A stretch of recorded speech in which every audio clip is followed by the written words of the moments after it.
हो गिरमे साहेब, तुम्ही कालच आमंत्रण द्यायचे ना आम्हाला. आम्ही ऐन वेळेस हजर झाल्यावर मग म्हणतो या इकडे या इकडे.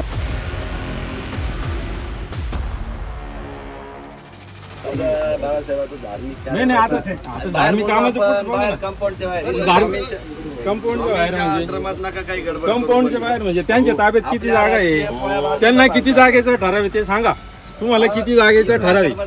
नाही नाही, यांना किती जागेचं ठरावे आम्हाला माहिती द्या ना. स्वामींच्या मंदिरात जागा धार्मिक धार्मिक म्हणजे काय सगळं लुटायचं असं, धार्मिक म्हणजे काय सगळं लुटायचं असं लुटायचं कसं काय म्हणता तुम्ही? घरातून देताय का?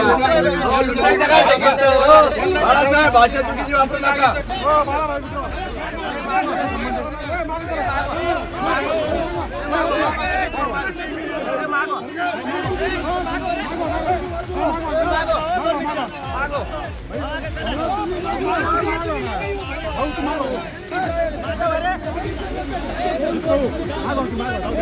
मी जबाबदार व्यक्ती म्हणून सांगितलं की शांत बसा. इथं करू 1 मिनिट बाळासाहेब, कार्यक्रम चालू असताना उधळून लावायचं काम योग्य नाही. मी स्पष्ट सांगितलं, ऐका, स्पष्ट मी सांगितलं इथं की या ठिकाणी तुम्ही आपल्या राजकीय पळ्या आपण या कंपाऊंडच्या बाहेर